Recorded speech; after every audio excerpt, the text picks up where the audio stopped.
नमस्कार, आप देख रहे हैं 5 की बात। मैं हूं नगमा। सबसे पहले खबर बिहार की राजधानी पटना से। वहां पर कंकड़बाग के इलाके में बदमाशों और पुलिस के बीच एक जबरदस्त मुठभेड़ हुई है और ये मुठभेड़ कुछ देर तक चलती रही। मौके पर कई थानों की पुलिस टीमें मौजूद रहीं। अब ये मुठभेड़ खत्म हुई है। पुलिस और बदमाशों के बीच में ये मुठभेड़ खत्म हो गई है। बदमाश एक निजी मकान में छुपे हुए थे और लगातार वहां से फायरिंग कर रहे थे। पुलिस ने पूरे मकान को घेरा। 4 लोगों को हिरासत में इसमें लिया गया है। ये तस्वीरें आप देख रहे हैं उस एनकाउंटर की। ये कंकड़बाग इलाके में बाईपास की तरफ का इलाका है जहां पर ये मुठभेड़ हुई थी। पुलिस और बदमाशों के बीच में मुठभेड़ कुछ देर चली और अब मुठभेड़ खत्म हुई है। इसमें 4 लोगों को हिरासत में लिया गया है। पटना के एसएसपी अवकाश कुमार से बात की है इस बारे में हमारे सहयोगी प्रभाकर ने। गिरफ्तारी कितनी हुई है सर? 4 लोगों को डिटेन करके रखा गया है। कौन लोग थे? एक मिनट, कौन लोग थे ये लोग? अभी हम लोग इसको डिटेल पता कर रहे हैं, बट प्रारंभिक जो जानकारी है, लैंड डिस्प्यूट को लेकर मामला हुआ। पुलिस जब यहाँ आई पूछताछ करने तो फायरिंग की गई उन लोगों की तरफ से। 4 राउंड फायरिंग की बात अभी सामने आई अपराधियों की तरफ से। पुलिस ने धैर्यपूर्वक काम करते हुए, सिविलियन एरिया था तो किसी सिविलियन को कोई हताहत ना हो, बहुत ही धैर्यपूर्वक कार्य करते हुए कार्रवाई की। होस्टेज सभी को जो सिविलियंस हैं उनको सुरक्षित रखा और 4 लोग डिटेन किए गए हैं। हम लोग अग्रिम कार्रवाई के लिए पूछताछ कर रहे हैं। और ये कौन लोग हैं ये पता चला? वो पता कर रहे हैं हम लोग, पता चले बता। तो ये जो मुठभेड़ चल रही थी वो अभी ख़त्म हो गई है और प्रभाकर हमारे साथ जुड़े हुए हैं। हम आपको तस्वीर भी दिखा रहे हैं जहां पर मुठभेड़ हुई। पुलिस और बदमाशों के बीच में मुठभेड़ चलती रही। उसकी तस्वीरें आप देख रहे हैं उस इलाके की जहां पर घर के अंदर से फायरिंग कर रहे थे बदमाश। प्रभाकर जुड़ गए हैं हमारे साथ। अपडेट क्या है इस खबर को लेकर प्रभाकर? बताया जा रहा है कि मुठभेड़ अब खत्म हुई, लेकिन और क्या जानकारियाँ सामने आई हैं? कौन लोग थे, मामला क्या था, क्या क्या इस वक्त अब सामने आ रहा है? देखिए, पहले तो मैं आपको बता दूं, ये जो पीछे मकान आप मेरे देख रहे हैं, इसी मकान में वो मुठभेड़ की घटना हुई थी। मुठभेड़ ख़त्म हो गई है। ये पटना पुलिस और एसटीएफ का जॉइंट ऑपरेशन था। सीनियर एसपी पटना ने कंफर्म किया हमें ऑफिशियली 4 लोगों की गिरफ्तारी हुई है। 4 अपराधी थे जो मकान के अंदर थे, जिनके पास हथियार भी थे। उन 4 लोगों की गिरफ्तारी की गई है। मामला बताया जा रहा है ज़मीन विवाद से जुड़ा हुआ है। पूरा मामला क्या है वो पूछताछ के बाद बताया जाएगा। पुलिस अभी उन 4 अपराधियों को, जिन्हें वहां से मकान के अंदर से हिरासत में लिया गया है, उन्हें लेके पुलिस स्टेशन गई है और आगे की पूछताछ की जाएगी। ये मामला आज लगभग दिन के 2 बजे का है, जबकि जो अपराधी हैं वो इस मकान में घुसे थे। उसके बाद उन्होंने गोलीबारी की थी यहाँ पे। जब पुलिस को खबर मिली तो जो लोकल पुलिस स्टेशन के जो पुलिस हैं, जो थाने से लोग आए थे, उन्होंने इस मकान को घेर लिया। लेकिन उन्होंने कोई ऑपरेशन नहीं किया। उन्होंने तुरंत इस मामले को पूरा फ्लैश किया और उसके बाद पटना पुलिस की बाकी टुकड़ियां जो हैं, अगल बगल के थानों से भी लोग आ गए यहाँ पे। बाद में एसटीएफ की टुकड़ी पहुंची जो कि इस तरह के ऑपरेशंस के लिए एक्सपर्ट है, ट्रेंड है। उन्होंने आके यहाँ पे जो ऑपरेशन है उसे लीड किया और बिना एक भी राउंड फायर किए हुए जो अपराधी थे अंदर, उन्होंने सरेंडर कर दिया, हमें बताया गया है। तो उसमें किसी भी तरह के लोगों के घायल होने की या गोली लेने की कोई सूचना नहीं है। उन चारों के चारों अपराधियों ने हथियार डाल दिए, उन्हें पुलिस ने हिरासत में ले लिया और उसके बाद लेके थाने गई है पूछताछ के लिए। जी प्रभाकर, धन्यवाद आपका। अभी थाने में लेके गए हैं पूछताछ के लिए अपराधियों को और ये इनकाउंटर खत्म हो गया है। प्रभाकर हमें बता रहे हैं इसमें काफ़ी 2 बजे के करीब ये इनकाउंटर शुरू हुआ था पटना में। आगे बढ़ते हैं दूसरी खबरों में। एक खबर जिसको लेकर सभी को इंतजार है, दिल्ली की जनता को, वोटर्स को इंतजार है, वो ये कि दिल्ली में मुख्यमंत्री कौन होगा। तो दिल्ली में 20 फरवरी को सुबह 11 बजे नई सरकार का शपथ ग्रहण समारोह होगा। बीजेपी नेताओं ने दिल्ली के रामलीला मैदान में जाकर आज पूरी तैयारियों का जायजा लिया है। सूत्रों का कहना है कि शपथ ग्रहण समारोह से पहले वहां पे एक रंगारंग सांस्कृतिक कार्यक्रम भी होगा, जिसमें गायक कैलाश खेर आ रहे हैं और अपनी परफॉर्मेंस देंगे। फिल्मी दुनिया से जुड़े करीब 50 लोगों को न्योता भेजा गया है इस ग्रैंड ओथ सेरेमनी के लिए।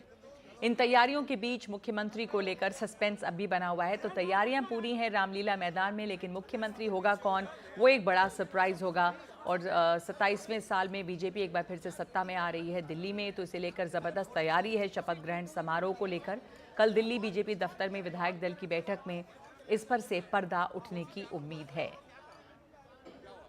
तो रवीश हमारे साथ जुड़ गए हैं। बीजेपी दफ्तर की तैयारी तो है ही पूरी और रामलीला मैदान में तैयारियां जोर शोर से चल रही हैं। जायजा भी लिया जा रहा है तैयारियों का। रवीश, बस सस्पेंस यही है कि वहां पे मौके में नायक कौन है, कौन मुख्यमंत्री होंगे और किस तरह की खबरें आ रही हैं। नाम तो कई रेस में आ गए हैं और तैयारियां क्या हैं इस वक्त? जी देखिए, मुख्यमंत्री के शपथ ग्रहण समारोह की तैयारियां रामलीला मैदान से मैं इस वक्त 14 पंथ मार्ग पर मौजूद हूं और यहां पर आप देख सकते हैं कि एक हाई लेवल जो मीटिंग है वो चल रही है कि आखिर आयोजन को कैसे किया जाए, किन किन लोगों को बुलाया जाना है। लेकिन वही बात है कि सारे लोग एक दूसरे से पूछते हुए दिख रहे हैं कि भाई कौन होगा मुख्यमंत्री। यानी बारात चल चुकी है लेकिन बारातियों को नहीं मालूम है कि दूल्हा कौन है अभी तक। तो अब कल इसी समय जो है वो विधायक दल की बैठक होगी और तब ये पता चल पाएगा कि आखिर मुख्यमंत्री कौन होगा।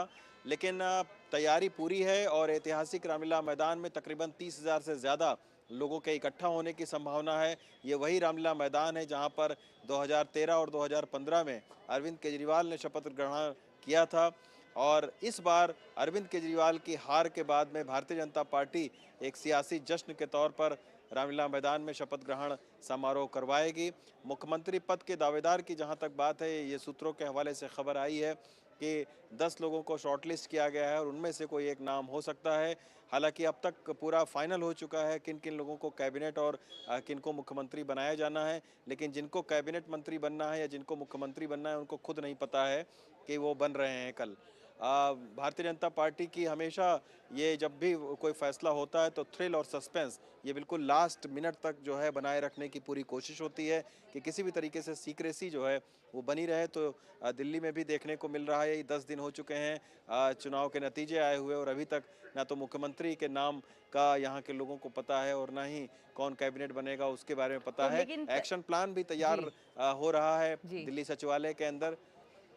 हाँ, आपने जैसा कहा एक्शन प्लान पूरा तैयार है दिल्ली सचिवालय में, सारी तैयारियां पूरी हैं, लेकिन मुख्यमंत्री के नाम का पता नहीं जो शायद कल इस वक्त तक पता चले। रवीश, एक बात और, ये जो तैयारियां पूरी हैं इसमें सुन रहे हैं कि फिल्मी दुनिया से भी कलाकार बुलाए जा रहे हैं, कैलाश खेर भी परफॉर्म करेंगे, ये सब भी खबरें आ रही हैं। जी बिल्कुल, क्योंकि इतने सारे लोग आएंगे, 30,000 से ज़्यादा लोग मौजूद रहेंगे तो ऐसे में कई सांस्कृतिक कार्यक्रम की भी करवाने की योजना है। अभी जो एक हाई लेवल की बैठक चल रही है उसमें और सारी चीज़ें जो है वो फाइनलाइज हो रही हैं कि कैसे ये कार्यक्रम शुरू होगा, कब ख़त्म होगा, प्रधानमंत्री का उद्बोधन होगा कि नहीं। ये भी खबर आ रही है कि जो एनडीए शासित राज्य हैं उनके जो मुख्यमंत्री उप मुख्यमंत्रियों के साथ में प्रधानमंत्री लंच भी करेंगे। लेकिन अभी सब जो है वो सूत्रों के हवाले से अलग अलग तरीके की खबर आ रही है। आधिकारिक बयान अभी सिर्फ तरुण चुग जो कि राष्ट्रीय महामंत्री हैं उनका दोपहर को आया है कि 20 तारीख को शपथ ग्रहण समारोह तो बस पक्का यही माने कि 20 तारीख को शपथ ग्रहण होगा। कहाँ होगा, कैसे होगा, कार्यक्रम क्या होगा, मुख्यमंत्री कौन होंगे, इन सब पर अभी पर्दा उठना बाकी है। धन्यवाद आपका रवीश रंजन हमारे साथ जुड़ने के लिए। और इस वक्त एक ब्रेक लेंगे हम। पश्चिम बंगाल की मुख्यमंत्री ममता बनर्जी ने महाकुंभ आयोजन को लेकर बीजेपी पर बड़ा हमला किया है। ममता बनर्जी ने कहा है कि महाकुंभ मृत्यु कुंभ में बदल गया है। बंगाल विधानसभा में ये बात ममता बनर्जी ने बोली है।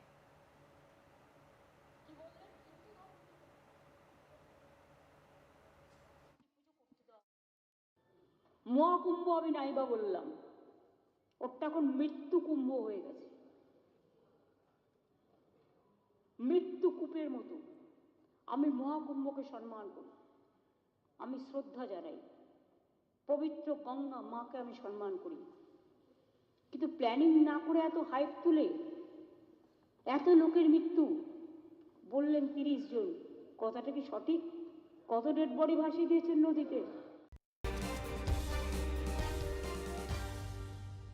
इंडियाज़ गॉट लेटेंट में अश्लील कमेंट के मामले में आज रणवीर इलाहाबादिया को सुप्रीम कोर्ट से कुछ राहत भी मिली है। साथ ही कोर्ट ने कुछ पाबंदियां भी लगाई हैं। सुनवाई के दौरान सुप्रीम कोर्ट ने कहा है कि पॉपुलर होने का मतलब ये नहीं है कि आप कुछ भी बोलेंगे, आपकी सोच विकृत है और आप लोग माता पिता की भी बेइज्जती कर रहे हैं। कोर्ट ने कहा है कि ऐसा लगता है कि आपके दिमाग में कुछ गंदगी है।